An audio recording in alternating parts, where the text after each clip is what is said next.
30 days ago, I spontaneously signed up for a half marathon. You must be wondering, so do you like running? And no, not really. But I like doing things that are hard and I love a good challenge. The goal I have in mind is I want to run a sub 2 hour half marathon on only 30 days of prep. The plan of attack. I'm going to be doing 4 to 5 runs per week, which consists of 2 easy runs, 1 tempo run, 1 long run, and 1 recovery run. It's a bit of an aggressive prep, but it's definitely needed for the fact that I'm trying to run a sub 2 hour half marathon on only 30 days of prep.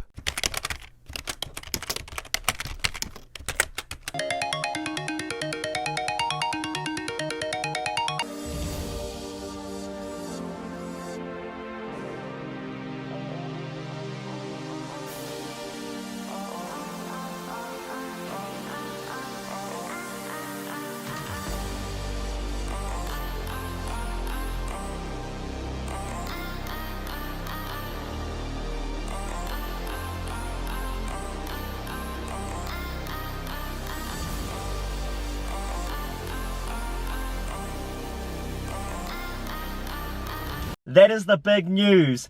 In 4 weeks' time, I'm going to be running a half marathon. The goal for this half marathon is sub 2 hours. That's what I'm shooting for. I want to try to do sub 2 hours on 4 weeks of prep. I reckon if I can do that, I'll be very, very happy with that. That is a wrap on the half marathon. So you guys have already seen the title. And yes, I did finish it in sub 2 hours like I said I would. So my official time was 1 hour, 48 minutes and 18 seconds, but it's probably around 1 hour 48 because I ran like an extra 100 meters. Yeah, I don't know. It's actually a new half marathon PR for me as well because my previous best time was 1 hour, 49 minutes, 30 seconds. So I shaved about a minute off that, which, yeah, fuck it, I'll take it. I just want to briefly touch on how I thought the half marathon went.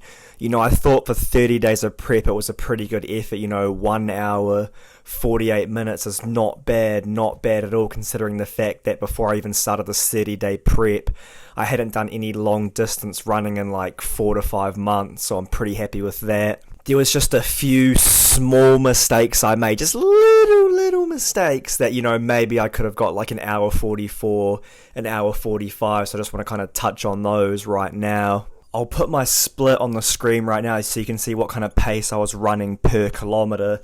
But you can see right here the first 10 kilometres of this run was actually a quite decent pace. You know, I was heading like 4:45, 4:40, 4:50, 5 minutes. But the problem with that is because it's such a long run, that last 11 kilometres I was just so tired and my pace per kilometre dropped by so much. So with these very, very long distance runs, like you want to kind of try and maintain an even split, which means every kilometre should be run at roughly the same pace, right? And I was trying to stick at 5 minutes per kilometre, so I should have just done that the entire run, because then maybe I would have finished in like an hour 44, an hour 45. Instead, the first half of my run was like very fast kilometres. Then the second half, because I was so tired, I couldn't maintain that pace and it blew my time out, you know, too much. The next kind of little mistake that I made is that I didn't really eat or drink anything before this run. And when you're running that long of a distance, you know, you want to have a good amount of food in your system and a couple litres of water, which I didn't do.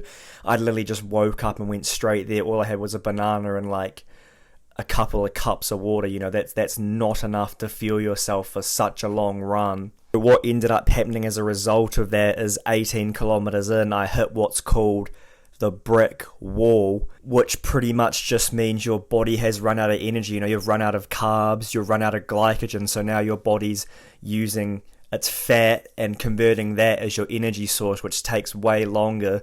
Like literally what happened is that once I hit the brick wall 18 kilometers in, just mentally you're just gone, physically you're gone, you do not want to keep going, you just kind of lose like all will to continue.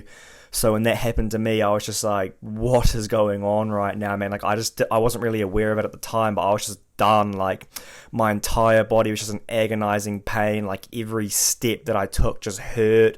My head was spinning, my vision was going blurry. I didn't really understand what was going on. I just thought I was going to pass out.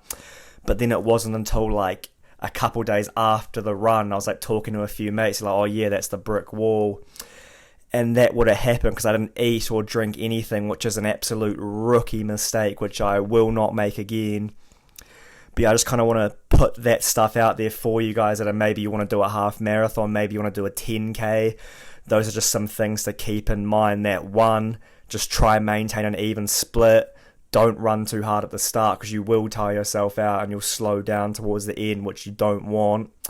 And the second thing being, make sure you eat like a decent amount of food, like 3-4 hours before it, plus have a couple liters of water in your system. And if you do those two things, then you should be sweet. That's all I got for this video, so thank you guys so much for watching, and we'll see you in the next one. I'm out.